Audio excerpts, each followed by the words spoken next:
विष्णु गुरुर्देवो महेश्वरः गुरु साक्षात् परम ब्रह्म तस्मै श्री गुरुवे नमः।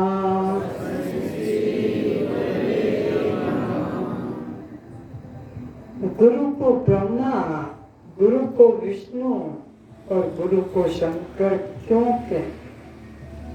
क्या महिमा है गुरु की?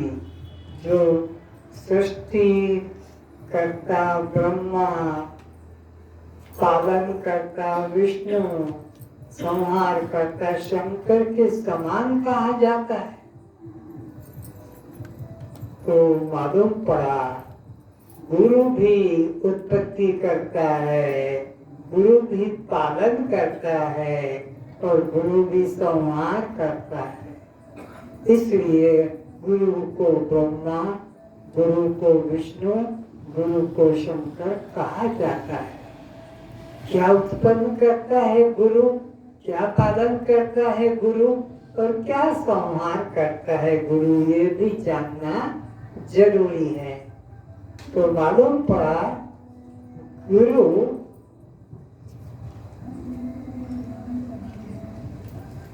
आत्म भाव की उत्पत्ति कराता है, दृष्टा भाव की उत्पत्ति कराता है।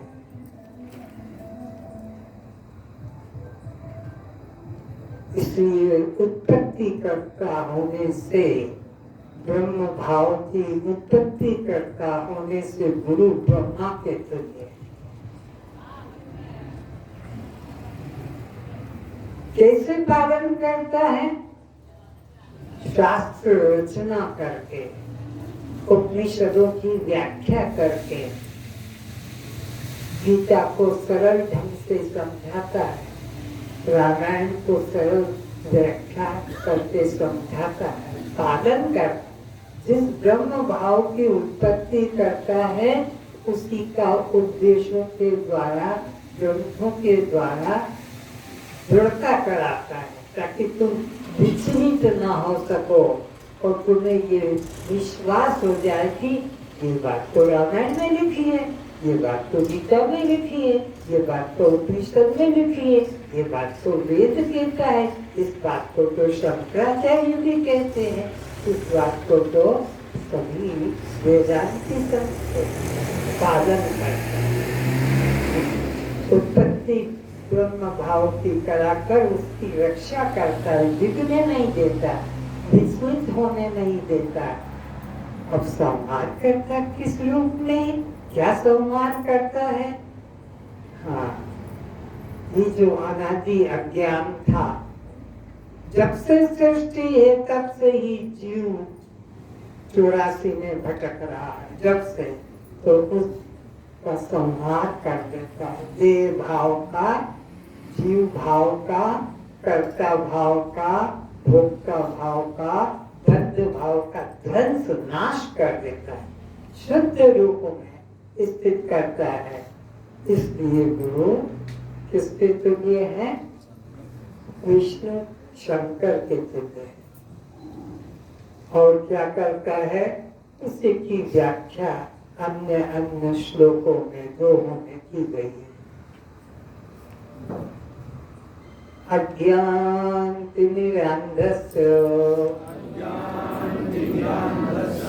ज्ञानाञ्जनशलाकया चक्षुरुन्मीलितं येन तस्मै श्री गुरुवे नमः।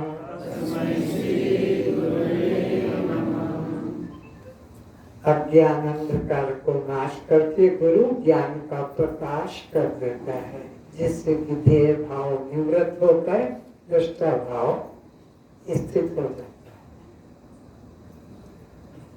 है। अस्तु मां सद्गमय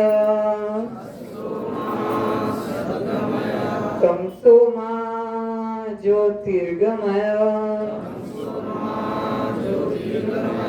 मृत्युर्मामृतं गमय। जिज्ञासु शिष्य गुरु से निवेदन करता है, गुरु से प्रार्थना करता है, हे गुरुदेव, आप मुझे परमात्मा के सत्य मार्ग पर चलाने की कृपा करें।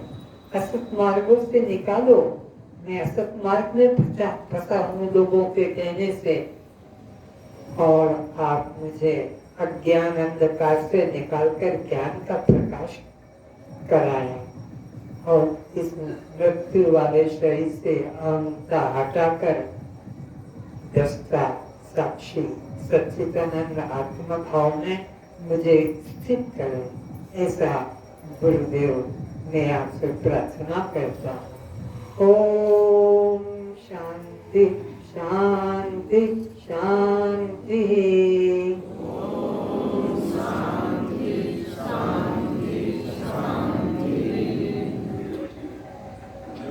जब मैं चलता हूँ परमात्मा ही चलते हैं, परमात्मा के बिना यह हमारा मुर्दा शरीर कभी भी नहीं चल सकेगा। जब मैं देखता हूँ परमात्मा ही मुझ में देखते हैं, परमात्मा ही मेरी आँखों में बैठकर सबको देख रहे हैं। जब मैं सुनता हूँ परमात्मा ही मेरे कानों में बैठकर सबको सुनते हैं।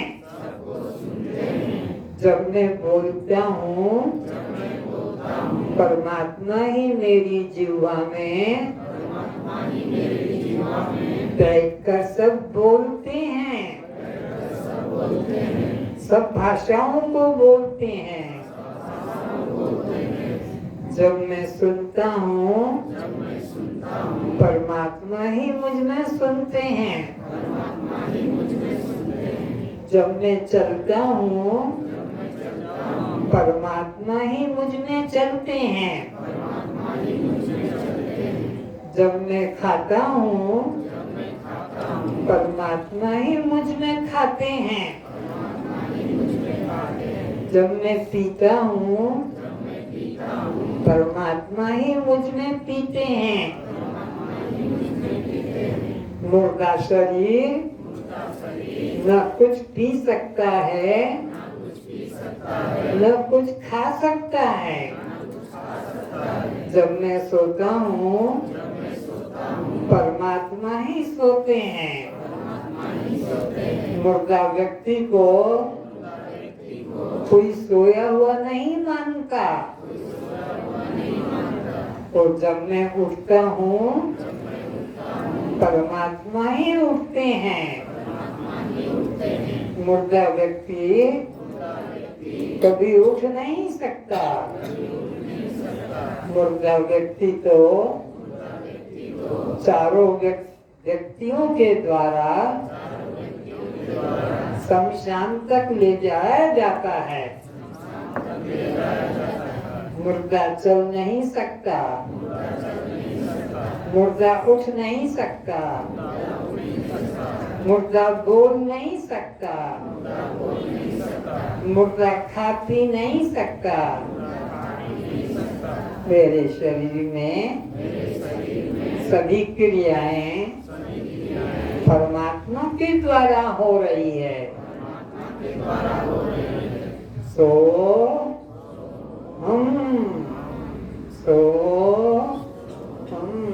वो परमात्मा मैं स्वयं आत्मा हूँ। मैं यह मुर्दा शरीर नहीं हूँ।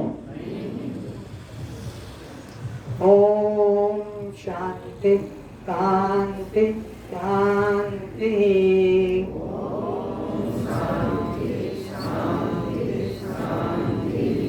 सभी अपने मंगल नेत्रों को खोले। सभी के चरणों में प्रणाम।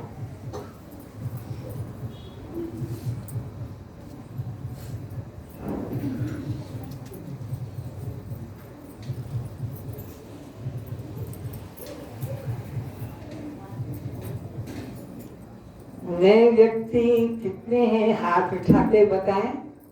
नए व्यक्ति जो इसी क्लास में आए हैं,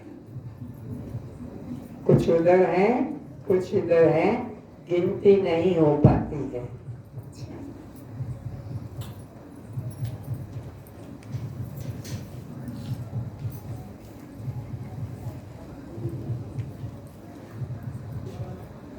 तो नए व्यक्ति उत्तर देने की कोशिश करेंगे। जब नहीं दे पाते हैं तो पुराने उत्तर देंगे। तो बताएं, सत किसे कहते हैं?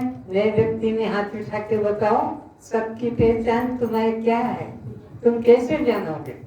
जिसका कभी नाश नहीं होता। बहुत अच्छा। जिसका कभी नाश नहीं होता, कोई कर भी नहीं सकता, उसे सत्य कहते हैं। और वो वस्तु है आत्मा, और वो वस्तु है मैं का मतलब ये माँ बाप से पैदा हुआ ये शरीर नहीं, इसमें अंदर जो चैतन्य है वो है। बिजली पंखा नहीं है, बिजली बल्ब नहीं है, बिजली हीटर कूलर नहीं है। हीटर कूलर पंखा को जो शक्ति मिलती है, जिसके द्वारा हीटर कूलर काम करते हैं, वो बिजली है।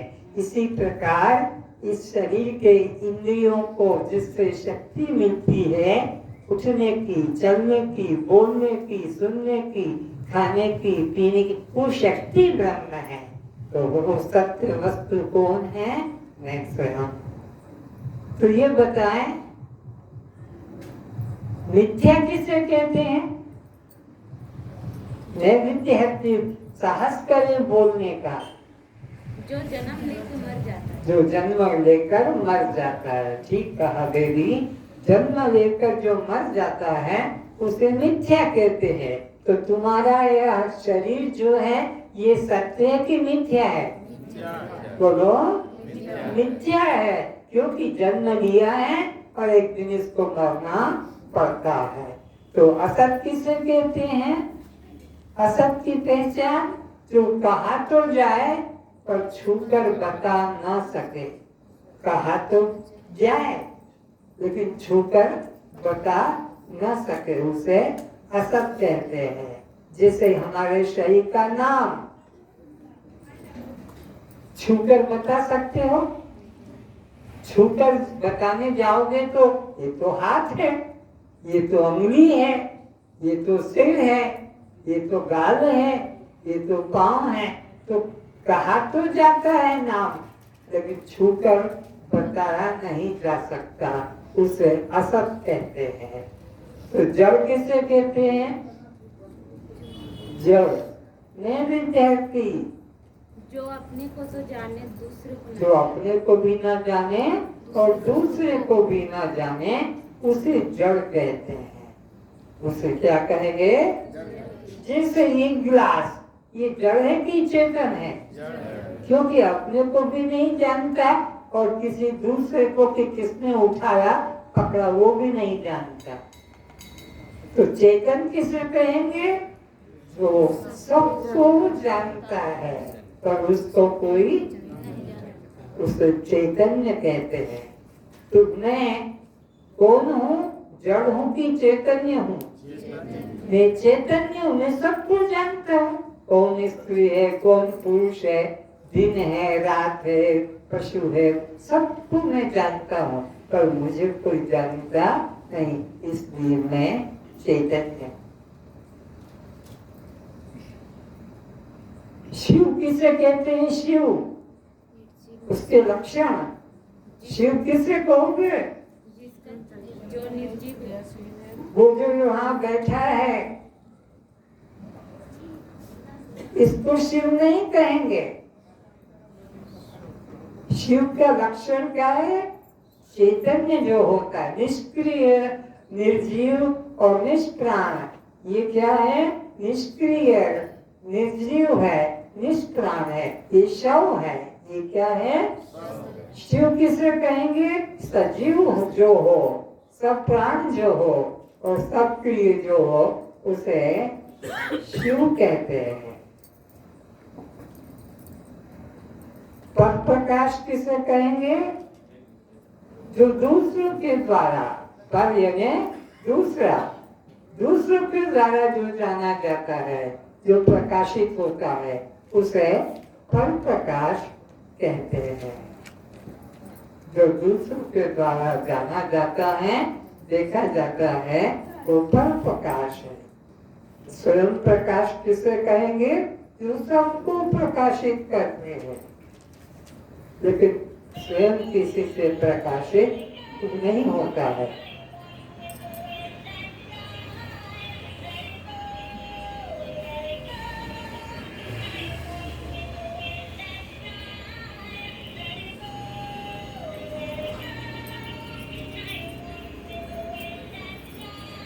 जो चलाया गया है व्यक्ति के द्वारा,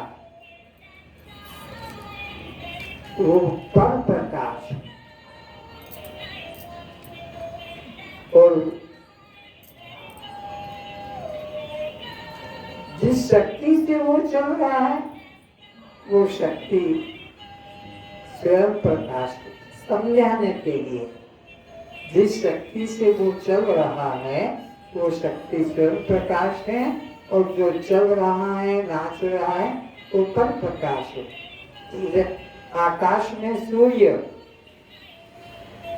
आकाश में सूर्य है, वो सूर्य जगत को प्रकाशित करता है। ये सारा जगत सूर्य से प्रकाशित होता है, पर ये सूर्य का प्रकाशक मैं हूं। नहीं तो कहूंगा कि सूर्य उदय हुआ, नहीं तो कहूंगा कि सूर्य अस्त होने जा रहा है, नहीं तो कहूंगा चंद्रमा पूर्णिमा का है और ये चंद्रमा अमावस्या की ओर जा रहा है। तो मैं स्वयं प्रकाश हूँ, सूर्य चंद्रमा पर प्रकाश है।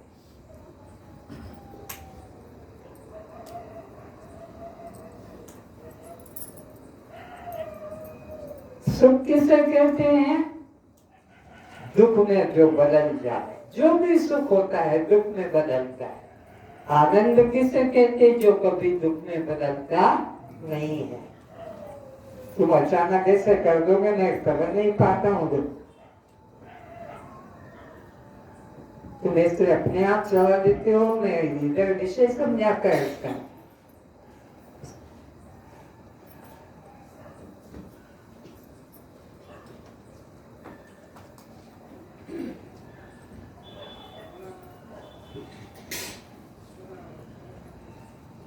तो ये बताएं, माताएं बताएं, आत्मा के क्या 4 लक्षण हैं? भाई लोग बताएं आत्मा के लक्षण। शस्त्र से कटता नहीं, अग्नि से जलता नहीं, पानी से भीगता नहीं, और पवन से। ये आत्मा की पहचान है। अनात्मा किसको कहते हैं? इसके उल्टा। अनात्मा किसे कहेंगे? शस्त्र से कट जाए, अग्नि से जल जाए, पानी से भीग जाए, पवन से सूख जाए। जिनके पास में कापियां है, पेन दिया है, वे नोट कर रहे हैं कि खाली रख के बैठे हैं। अगर ये नोट किया होता तो पढ़ के बता देते, पर बोल नहीं पाए क्योंकि लिखा ही नहीं। जबकि मैंने लिखाया है, शस्त्र से कटता नहीं, अग्नि से जलता नहीं, पानी से भीगता नहीं, पवन से सूखता नहीं। जबरन कापी क्यों दे रहे हो? मांगे तो दो ना कापी। ठीक है, कापी किसके पास नहीं है लिखने के लिए? ले ले हाथ उठाकर, मांग ले बिना पैसे के। कोई पैसा नहीं लगेगा, लेकिन रोज साथ लाना होगा। घर छोड़ के कभी मत आना कि बच्चे खेल खिलौने बनाते रहेंगे, बच्चों के काम आएगा। ये धन का, धार्मिक धन का दुरुपयोग मत करना।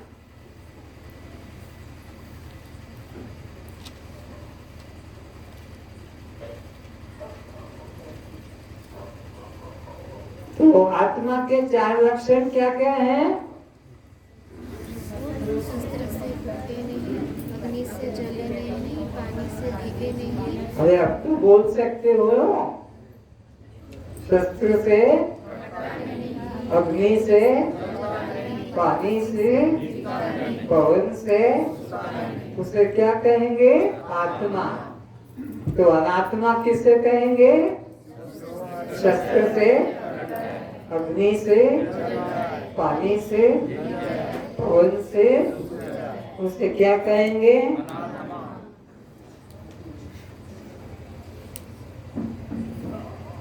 मनुष्य और पशु में 4 लक्षण कौन कौन से हैं? मनुष्य पशु में 4 लक्षण: आहार, निद्रा, भय और मैथुन। ये 4 लक्षण मनुष्य में और पशु में समान पाए जाते हैं। नए व्यक्ति जागरूक रहें। आप कब सोते हैं? कितने बजे सोते हैं? आत्मा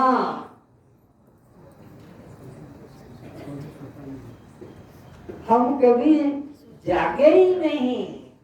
आप कब सोते हैं? सदा सदा से सोते आ रहे हैं, सदा सदा से सोते आ रहे हैं।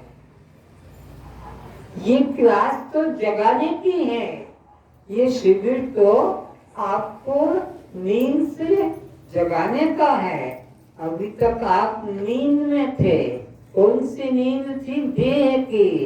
मैं स्त्री हूँ और मैं पुरुष हूँ, जवान हूँ, किशोर हूँ, विवाहित हूँ, अविवाहित हूँ कि वृद्ध हूँ। ये जो भाव है ये सोने का है।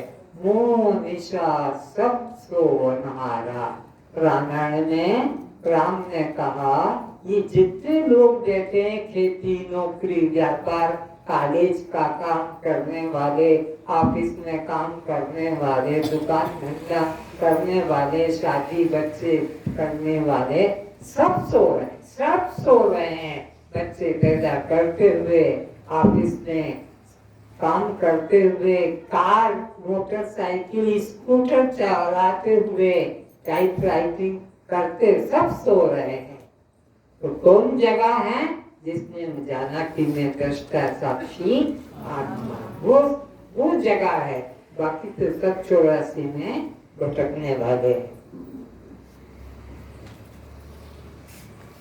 अनादिकाल किसको कहते हैं?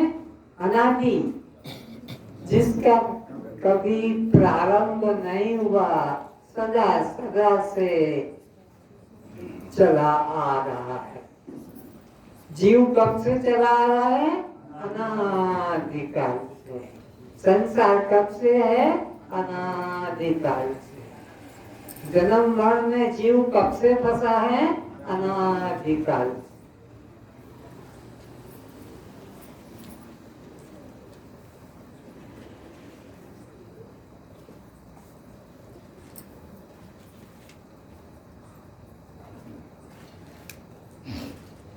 कोई बताए ये 84 लाख योनियां किस प्रकार से गिनी गई है? हाथ उठाए, बताए। कोई नहीं, बोलो। 9 लाख तो जल में रहने वाले हैं, 10 लाख आकाश में उड़ने वाले हैं, 11 लाख भीतर रहने वाले हैं, 20 लाख जमीन से पैदा होने वाले हैं, 30 लाख 4 टांगों से चलने वाले हैं और 4 लाख 2 टांगों से हम चलने वाले। इस तरह से 84 लाख योनियां जीव अनादिकाल से भोग रहा है।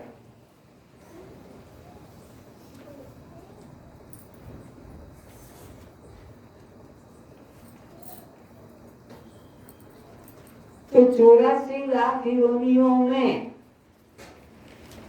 कौन सा भोग नहीं भोगा है तुमने आज तक? जिस योनि में गए उसी योनि का भोग भोगा। बिना भोग के तो कोई जीवन संभव नहीं। तो आपने कौन सी योनि का भोग नहीं भोगा है? सब योनियों का भोग भोगा है। आज इस शरीर में रहकर तुमने कोई भोग नहीं भोगा, ऐसा नहीं कह सकते। सब शरीरों में रहकर सब भोग भोगे हैं। तो बताओ, टट्टी को भोग कब बनाया था? जब तुम कुत्ते बने थे, तब उसी को भोग बनाया था। तुमने पत्तों को भोग कब बनाया था? बकरी बनकर, हाथी बनकर, भोग वही था।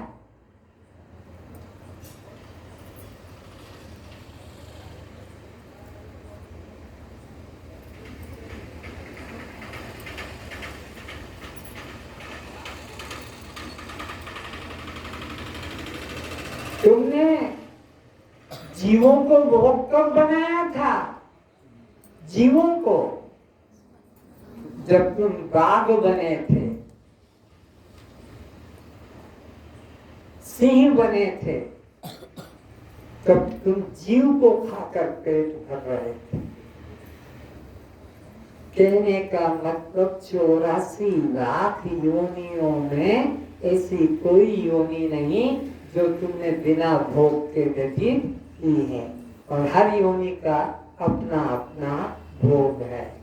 अब जीव के दो प्रकार है, नोट करो, शाकाहारी और मांसाहारी।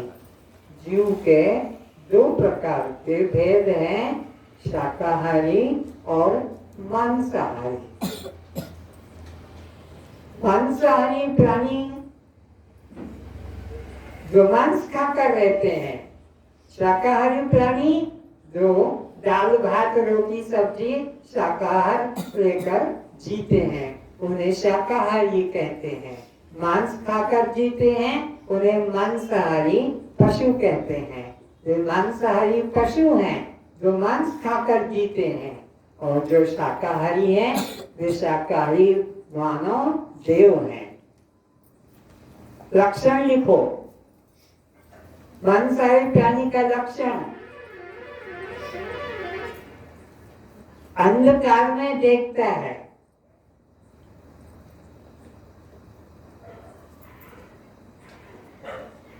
अंधकार में देखता है, जीभ से पानी पीता है। लक्षण मांसाहारी प्राणी का, वो जीभ से पानी पिएगा।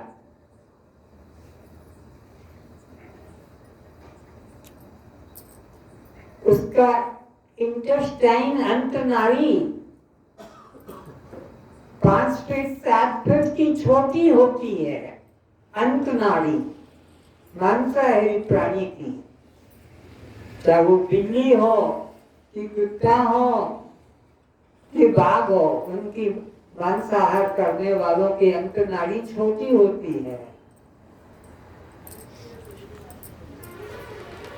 उनके केनाइन टीथ होते हैं, दांत बड़े लंबे होते हैं। उनके नाखून भी पंजे लंबे होते हैं।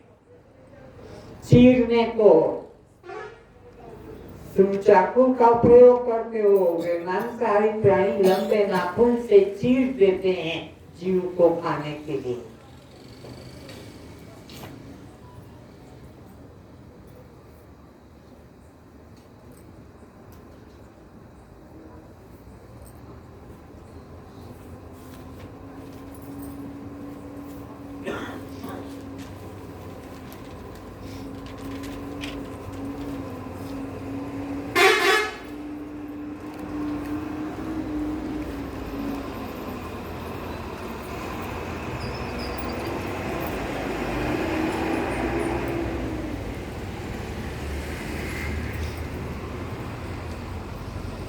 वे आगे पंजे करके लेटते बैठते हैं, तत्काल आक्रमण करने के लिए आगे पंजे रखकर लेटते हैं।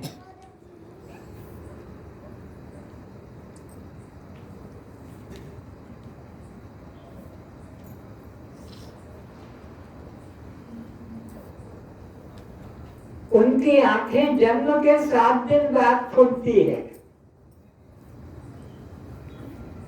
अंधे पैदा होते हैं, 7 दिन तक अंधे रहते हैं, तब उनको आंख मिलती है। चाहे बिल्ली का बच्चा हो कि कुतिया का बच्चा हो कि बाघनी का बच्चा, 7 दिन बाद आंखें खुलती है।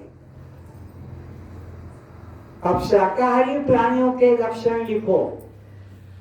शाकाहारी प्राणी के लक्षण, जो मांस मछली अंडा नहीं खाते हैं, उन देवों के लक्षण लिखो। वे देव पुरुष की आंखें जन्म के दिन ही खुल जाती है।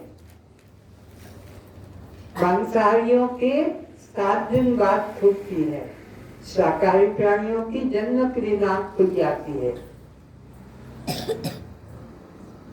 उनकी इंटेस्टाइन 25 फीट 30 फीट लंबी होती है। इंटेस्टाइन अंतनाड़ी, कितना अंतर है शाकाहारियों का और मांसाहारियों का। वे मुख से पानी पीते हैं।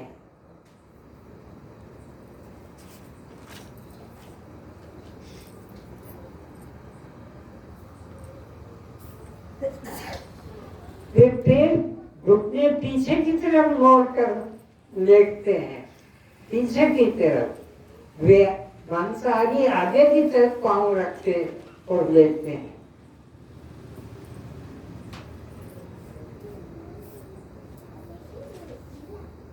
अंधकार में देख नहीं सकते शाकाहारी प्राणी, घोर अंधकार में देख नहीं सकते।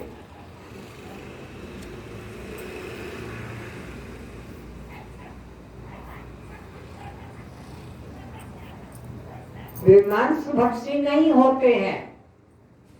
वे कभी मांस मछली को खाएंगे नहीं, भूखे मर जाएंगे।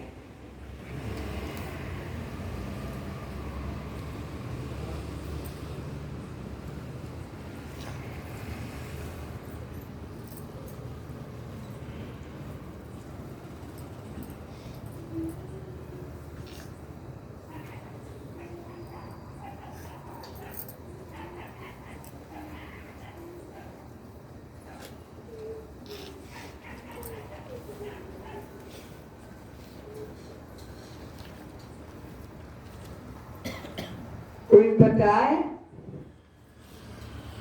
आपकी उम्र कितनी है? उत्तर किसका आ रहा है? उम्र तो शरीर की होती है, मैं तो शरीर, मेरा तो जन्म। आपका ब्लड ग्रुप क्या है? मेरा कोई ब्लड ग्रुप नहीं। मेरा जन्म ही नहीं, मेरा शरीर नहीं, तो मेरा कोई ब्लड ग्रुप भी। आपके कितने भाई बहन हैं? मेरा कोई भाई बहन नहीं। मेरा कोई भाई बहन नहीं। भाई बहन शरीर के हैं, मैं तो शरीर नहीं हूँ। जन्म मरण तो शरीर का है, मैं तो शरीर।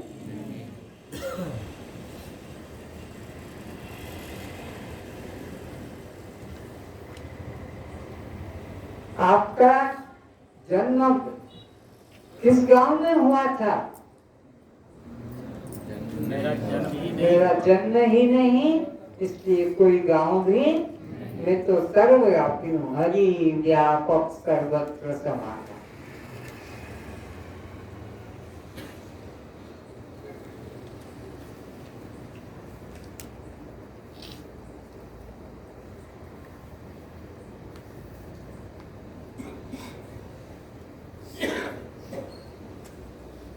आपके पिता किस गांव में रहते हैं? मेरा कोई पिता नहीं है। बोलो, मेरा कोई पिता, मेरा कोई माता नहीं है। क्योंकि मैं आत्मा हूँ। मैं कौन हूँ? आत्मा हूँ। आत्मा का कोई पिता माता नहीं होता है। इसी ज्ञान से मुक्ति मिलना है मेरे भाई बहनों, डरना नहीं। आप सोचोगे ये कैसा ज्ञान? यही असली ज्ञान है। इसी को गीता ने स्वीकार किया। इसी ज्ञान को रामायण ने स्वीकार किया, इसी ज्ञान को वेद उपनिषद ने स्वीकार किया है। मेरा बाप है, मेरी माँ है, मेरा पति, इस ज्ञान को ना रामायण ने, ना गीता ने, ना उपनिषद किसी ने भी स्वीकार नहीं किया। इसलिए इस ज्ञान के लेने में कभी अश्रद्धा मत करना, भय मत करना, विचलित मत होना।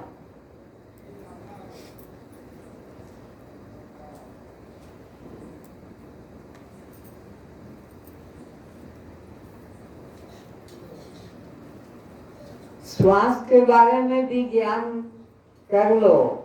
एक श्वास प्रश्वास 4 सेकंड में होता है, 1 मिनट में 15 श्वास होते हैं, 1 घंटे में 900 श्वास होते हैं, 24 घंटे में 21,600 होते हैं और पूरे जीवन में 80 लाख हमारे श्वास प्रश्वास होते हैं।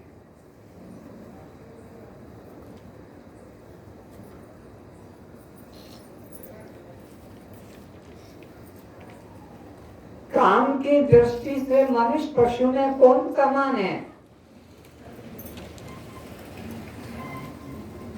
पशु संयमित है। एक बच्चा गर्भ में जब आ जाएगा फिर उसके साथ वे सख्त संबंध नहीं करते हैं। कब तक? जब तक बच्चा पैदा होकर दूध पीना नहीं छोड़ता है तब तक पशु दूसरी बार सेक्स संभोग नहीं करते। ये पशुओं का है।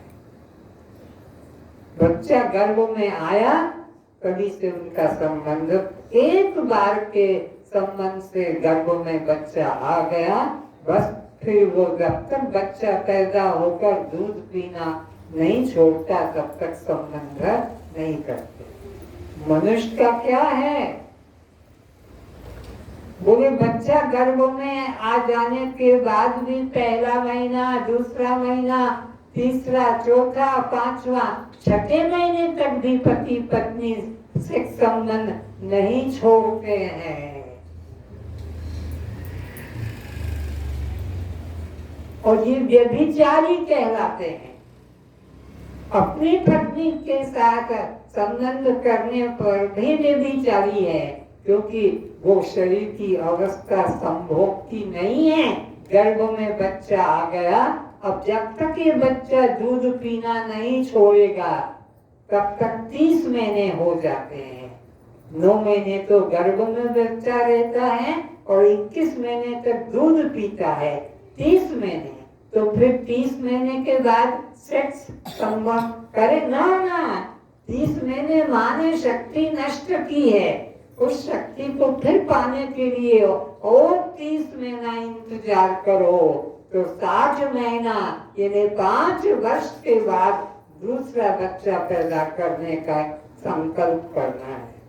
5 वर्ष के पहले दूसरे बच्चे को मत पैदा करना, ताकि वो पहले वाला बच्चा अपना नहा सके, मलमूत्र का खुद त्याग कर सके, अपना भोजन अपने हाथ से कर सके, या कोई मास्टर पढ़ाए तो आ 1 2 गिनती भी सीख सके। इसलिए बच्चा 5 वर्ष के बाद पैदा करना है। संयम बताया है किस तरह से पुरुष को से।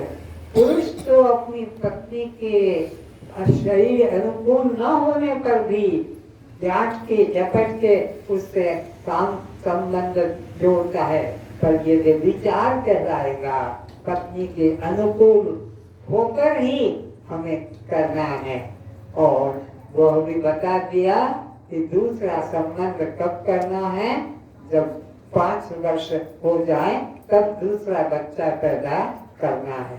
पुरुष तो अपने पत्नी से नहीं मिला तो नौकरानी से, बर्तन मांगने वाली से, कपड़े धोने वाली से, भोजन बनाने वाली से, खेत में काम करने वाली से, अपने मजदूरी करने वालों से भी लोग दिखाकर प्रलोभन करके और उसको काम में जोड़ता है। बड़े ऑफिसर लोग टूर प्रोग्राम बनाकर और बाहर जाकर भी अपना काम विकार मन में पूरा करते हैं। इस तरह मनुष्य काम की दृष्टि से पशु से नीचे गिरा हुआ है। क्रोध के दृष्टिकोण से पशु कब क्रोध करते हैं? जब वे दूध पीते हैं बच्चे, तब क्रोध करके वे दूसरों को अलग करते हैं। क्रोध आता है थोड़ी देर के लिए और फिर भूल जाते हैं। गाय को मारो सुबह, दूध नहीं दिया, संध्या को आ जाएगी, दूध भी देगी। पशु को मारो डंडे से, कुत्ते को थोड़ी देर बाद बुलाओ, फिर आ जाता है। लेकिन लड़का लड़की बाप पिता का आज्ञा का उल्लंघन करके घर छोड़कर चले जाते हैं। क्रोध इतना भयंकर कि पिता माता से भी भेदभाव कर लेते हैं। लोभ की बात देखो, गाय को कुत्ते को पेट भर के मिल गया, उसके बाद में वो बांध कर गठरी गाय भैंस कहीं लेकर नहीं जाते हैं। जितना पेट में था खा लिया, छोड़कर चले जाते हैं। लेकिन मनुष्य की स्थिति देखो, आज का मिल गया तो कल की चिंता, कल का मिल गया तो सप्ताह की चिंता, सप्ताह का मिल गया तो माह की चिंता, माह का मिल जाए तो वर्ष की चिंता, वर्ष का मिल जाए तो जीवन भर की चिंता, जीवन भर का मिल जाए तो मेरे को श्राद्ध में मिले, श्राद्ध भी मेरे नाम का करना, उसकी भी चिंता। इसलिए लोग के दृष्टिकोण से एक मकान किसी तरह बनाता है उधार रुपया देकर, छत डाल दी और ये लोहे के डंडे मकान की छत पे दिखेंगे। एक मंजिल का मकान तो बहुत मुश्किल से बनाया उधार लेकर, लेकिन फिर भी डंडे छोड़ दिए। जैसे तैसे दूसरी मंजिल भी बना दी, फिर भी लोहे के डंडे मकानों के ऊपर लटके नजर दिखाई पड़ेंगे। तीसरी मंजिल के ऊपर भी आपको लोहे के डंडे निकले दिखे। लोग कितना है, जबकि एक ही मकान एक मंजिल का रहने के लिए पर्याप्त था।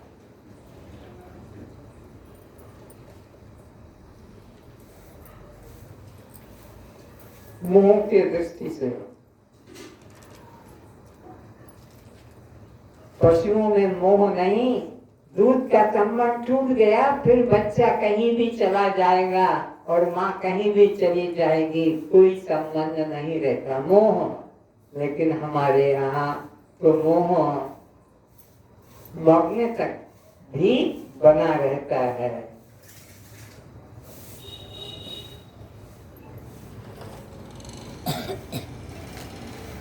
तो अब हमें क्या करना है? मोह करना है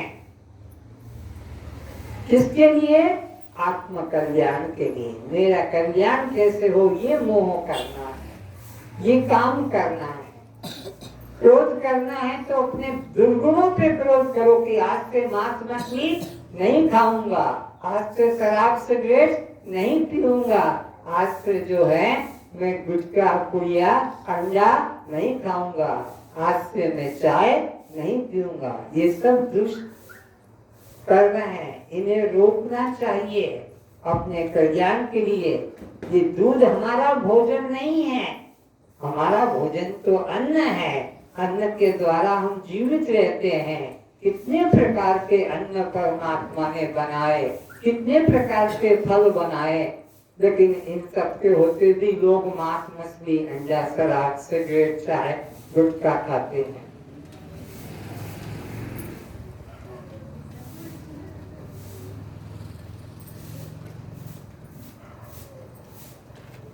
कल रात्रि को कितने लोग भगवान से प्रार्थना करके सोए थे? हाथ उठा के बताएं। धन्य है आप लोगों के चरणों में मेरा प्रणाम है जो भगवान से प्रार्थना करके सोए थे कि हे प्रभु एक दिन मुझे और दे दे, ताकि मैंने आज तक जो अपना काम कल्याण का नहीं किया उसे मैं कर लूं। और कितने लोगों ने आज दिन में कुछ न कुछ कल्याण के लिए किया है, वे भी हाथ उठाएं। प्रार्थना तो की है, पर क्या उठ के कुछ किया? नहीं किया। किया है एक व्यक्ति ने, कुछ न कुछ दान धर्म किया है कि हे प्रभु, जो मेरे को ये जीवन मिला है तो मैं उसके लिए दान, अंधे को, लंगड़े को, लूले को, गरीब को, भिखारी को किसी न किसी रूप में दान करना ही है। भगवान तूने मेरी प्रार्थना सुनी और मेरे को जीवन दे दिया, इसके लिए मैं ये दान करता हूँ।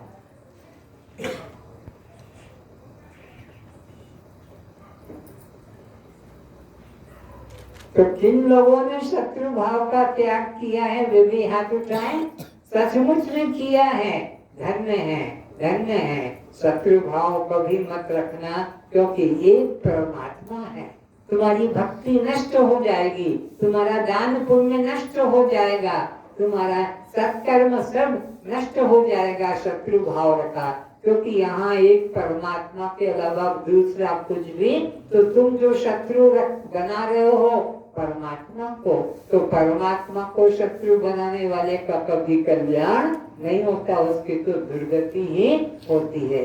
इसलिए किसी भी नुकसान हो जाने से, कुछ भी होने से किसी से शत्रुता न करो।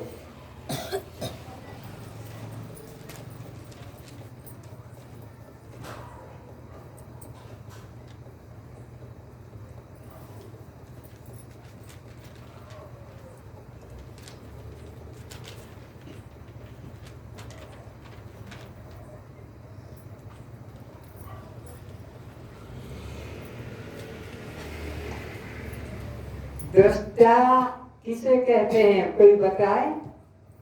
दृष्टा जो सबको देखता है, जो देखने वाला है, सबको देखता है, वह दृष्टा कहलाता है।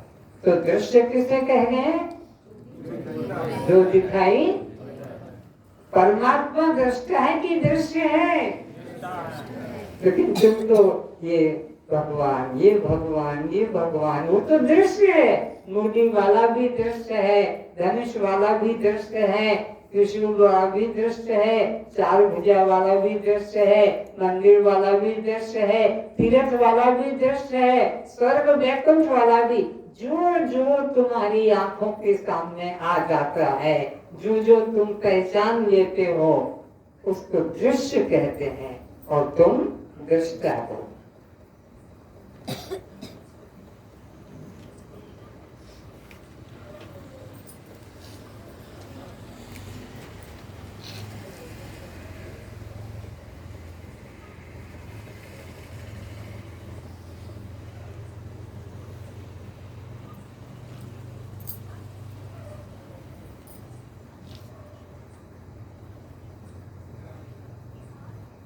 चौरासी लाख योनियों में दुर्लभ शरीर कौन सा है?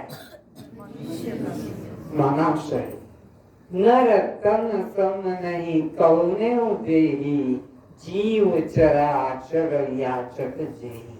84 लाख योनियां मनुष्य के लिए भगवान से प्रार्थना करती है कि हे प्रभु, एक बार हमें मनुष्य शरीर प्रदान कर दो।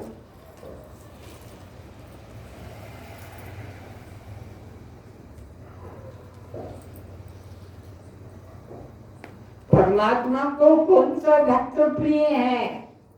जो मंदिर जाता है, जो तीर्थ जाता है, जो दान पूजा पुण्य करता है, या जो ज्ञान प्राप्त करता है? ज्ञान ही प्रभु विशेष प्यारा, चहु चतुरन कह नाम आधारा, ज्ञानी प्रभु विशेष प्यारा। भगवान को ज्ञानी भक्त विशेष प्रिय है, और दूसरे भक्त जो अभी तक चले आ रहे थे, मंदिर माला पूजा पाठ तीर्थ, भगवान को प्रिय नहीं है। गीता के 7वें अध्याय के अंदर साफ कहा।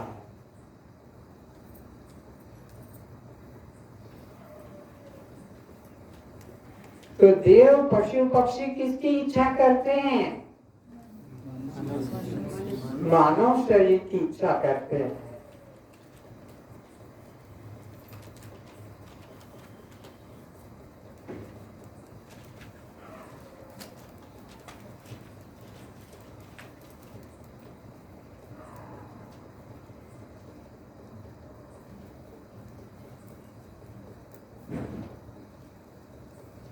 तो शरीर दृष्टि से हम देखते हैं कि 4 दिशाएं हैं, पूरब, पश्चिम, उत्तर और दक्षिण शरीर दृष्टि से।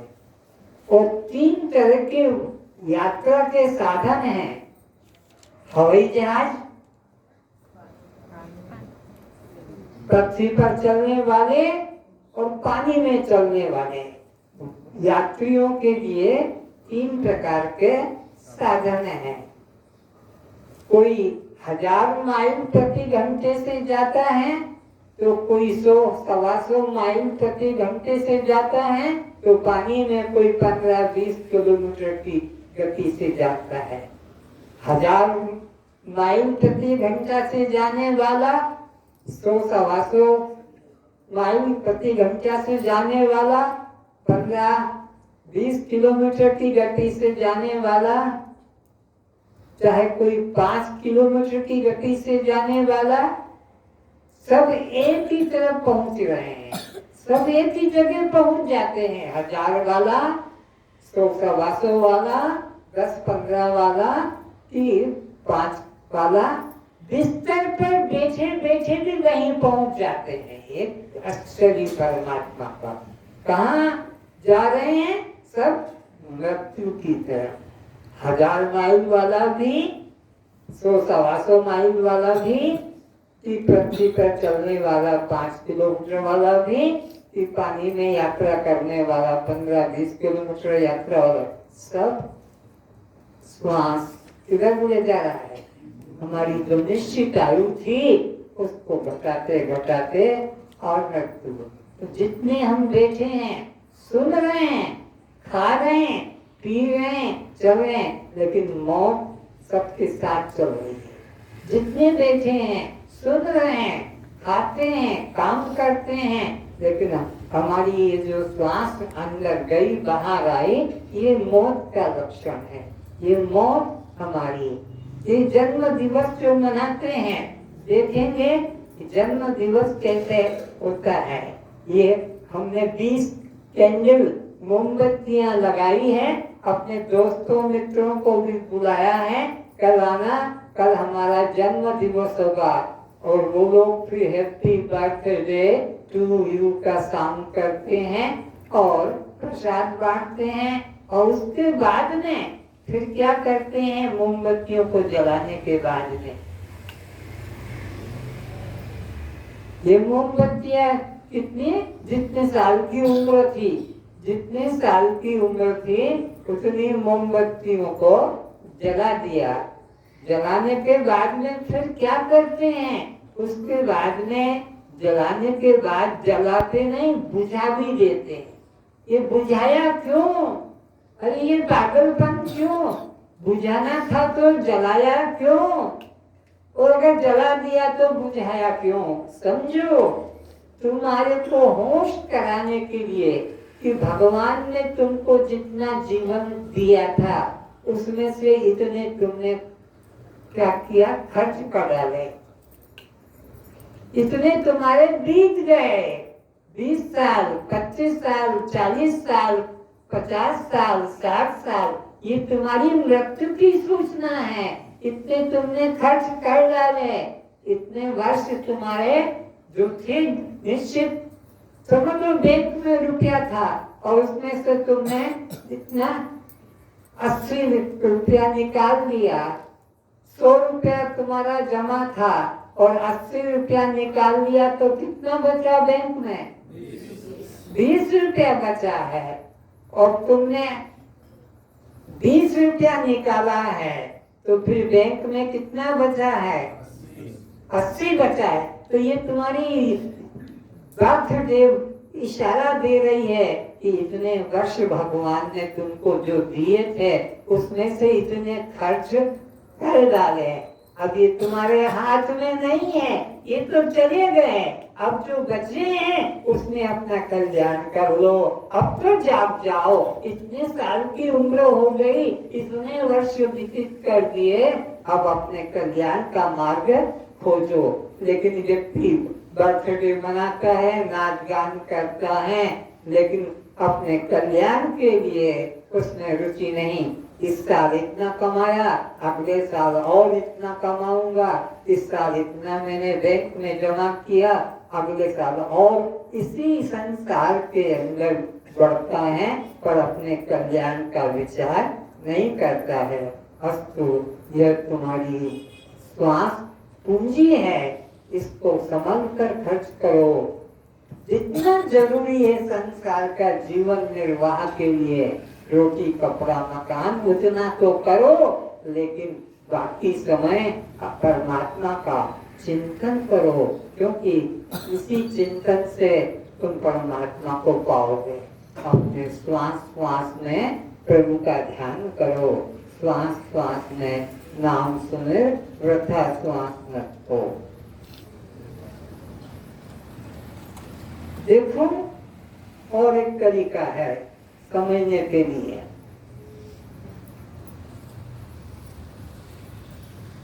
ये दो बोतलें हैं,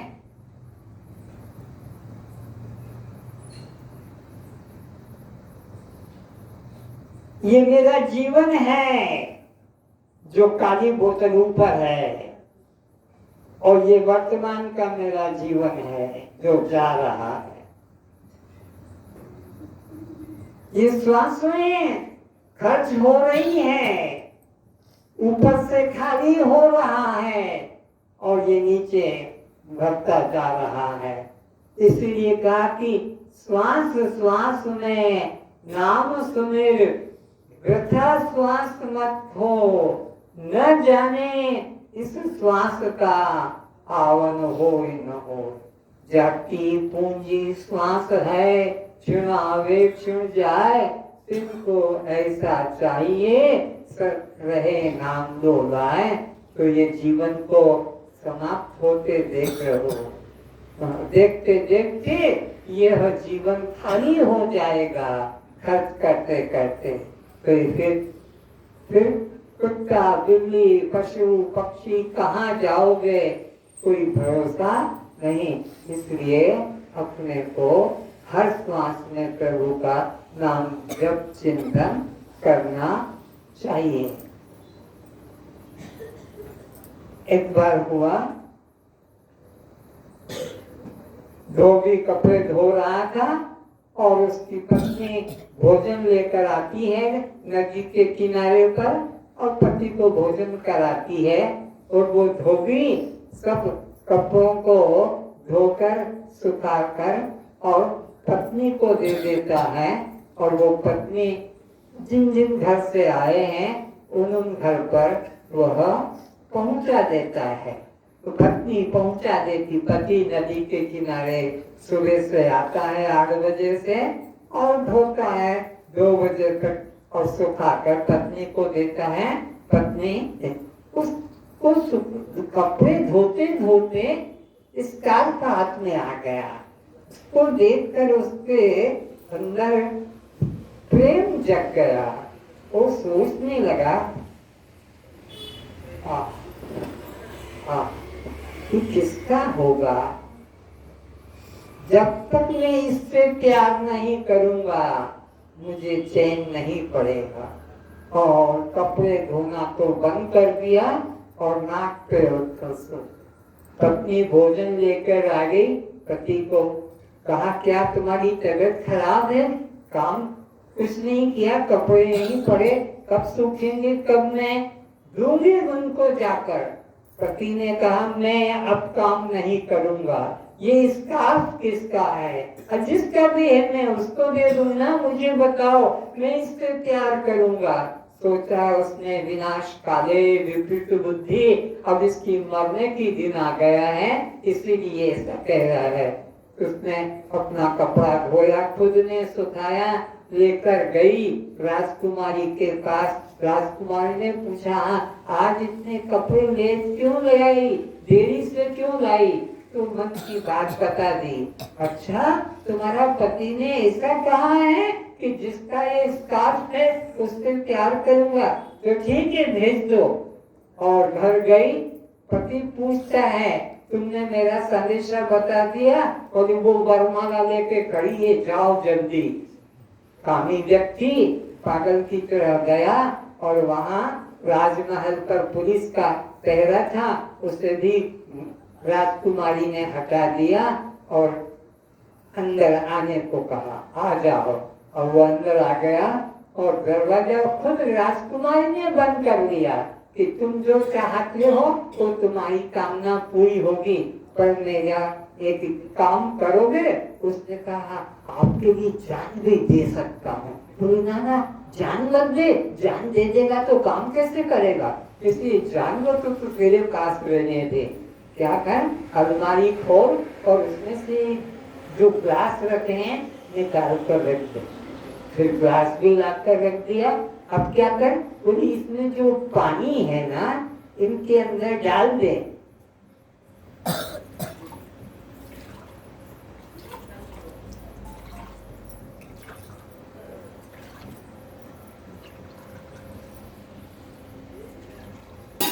अब क्या कर, सबको थोड़ा थोड़ा टेस्ट करके स्वाद लेके बता किस गिलास का पानी में कितना स्वाद है। अब वो धोबी कहता है, तेरा दिमाग खराब है, गिलास अलग अलग है पर पानी तो सब में पानी में। अरे भाई, वो पीतल का है, वो चांदी का है, वो स्टील का है, वो एल्यूमिनियम का है, वो मिट्टी का अंतर। अरे बाहर का अंतर है, चमड़े का अंतर है, अंदर रस तो एक ही है, चेतन तो एक ही है, पानी तो सब में एक है। तो ऐसे ही ये बाहर के चमड़े का भेद है, यह गोरा है, ये काला है, ये सांवला है, ये जवान है, सब में चेतन एक है। वो पाँव में गिर गया और कहा, मुझे माफ कर दो, मैं इसी वजह से अपनी पत्नी का तिरस्कार करके और तुम्हारे पास आया, पर तुमने मेरे को अज्ञान से मुक्त कर दिया और बोध करा दिया कि शरीर अलग अलग है पर अंदर वस्तु तो एक है। यह बर्तन अलग अलग है, पानी तो एक है। तो जो तुम्हारी पत्नी का सुख है और जो किसी अन्य से देते हो सुख, तो सबका एक जैसा है, शरीरों का भेद है। ऐसा उसको विवेक जागृत हो गया और वो चरणों में गिर गया। तो विचार करेंगे,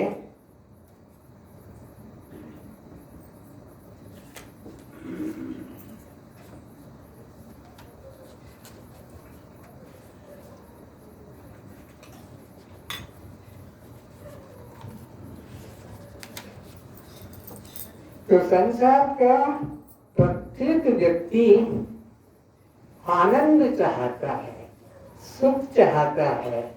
आनंद सुख के लिए वह कोशिश करता है। तो विचार करेंगे,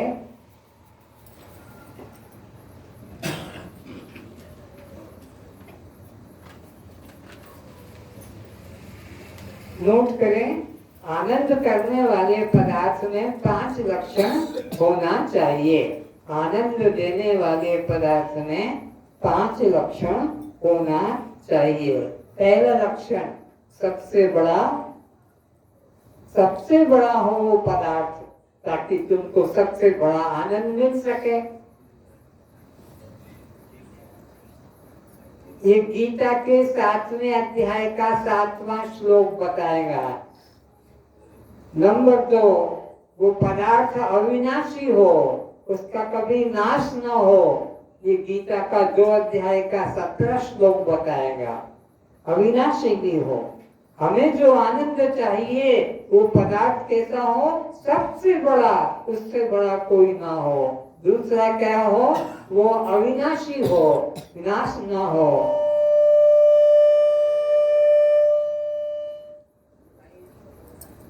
एक रस है। तीसरा, एक रस, सबसे बड़ा, नंबर 1 अविनाशी, नंबर 2। तीसरा लक्षण हो, पदार्थ कैसा हो, एक रस हो, घटने वाला ना हो, एक जैसा रहने वाला। और इसी प्रकार वह स्वतंत्र हो, उस पर किसी का अनुशासन ना हो, कंट्रोल ना हो, स्वतंत्र रहे, कोई छीन ना सके, कोई लूट ना सके। वो पदार्थ जिसका हम आनंद चाहते हैं वो कैसा हो, सबसे बड़ा हो, वो पदार्थ अविनाशी हो, वो पदार्थ जो हो एक पूर्ण हो, स्वतंत्र हो और अभिन्न हो, सबसे बड़ा हो, अविनाशी हो, एक रस हो, स्वतंत्र हो और अभिन्न, कोई उसे छीन न सके। ये 5 लक्षण जिस पदार्थ में होंगे वही पदार्थ तुमको सुख, शांति, आनंद दे सकेगा। 5 लक्षण वाला पदार्थ न स्वर्ग में है, न वैकुंठ में है, न तीर्थों में है, न मूर्तियों में है, न चित्रों में है, न शरीर में है। 5 लक्षण तुम्हारे आत्मा में। ये 5 लक्षण आनंद वाले, सबसे बड़ा आत्मा, अविनाशी भी आत्मा, एक रस भी आत्मा, स्वतंत्र भी आत्मा और अभिन्न भी आत्मा। आनंद पाने के लिए आपको आत्मा का ज्ञान करना होगा। आत्मा हमसे अलग नहीं, आत्मा जोड़ नहीं, आत्मा खोई नहीं। उसको पाने के लिए याद साधन करना नहीं। हम स्वयं आत्मा है, पर हमने ये चमड़े को अपना रूप मान लिया। गोरा काला स्त्री पुरुष, यही हमको 84 लाख में, अनादिकाल से 84 लाख में भटका रहा। आज पक्का निर्णय करो कि मैं स्वयं आत्मा हूँ। आत्मा को पाने के लिए कहीं तीर्थ में, मंदिरों में जाने की जरूरत नहीं। कोई योग, यज्ञ, जप, तप, पूजा पाठ भी करने की जरूरत नहीं है। आत्मा तो मैं स्वयं हूँ, पर मैंने अपने को देह मान रखा है, इसलिए बंधन में था। आज का विषय समाप्त करता हूँ। कल का विषय आपको बहुत महत्वपूर्ण होगा। गुरु तत्व, गुरु किसे कहते हैं, गुरु के लक्षण क्या है। जब तक सद्गुरु नहीं मिलेगा तब तक हमारा कल्याण नहीं होगा। आज इतना ही, प्रार्थना करें। सर्वे भवन्तु सुखिनः, सर्वे सन्तु निरामयाः, सर्वे भद्राणि पश्यन्तु, मा कश्चित् दुःखभाग् भवेत्, सभी सुखी हों, सभी निरोग हों, सभी में एक परमात्मा को देखें। मन वचन कर्म से किसी को दुख न पहुँचाएं। हे परमात्मा, आप हम सभी को ऐसी सद्बुद्धि प्रदान करें। कस्त्वं जन्म मरण किसका, भूख प्यास किसको, सुख दुख किसको, बंध मोक्ष किसको, कस्त्वं। और समझ लें, एक मिश्री है मेरे पास में और इधर मिठाई है।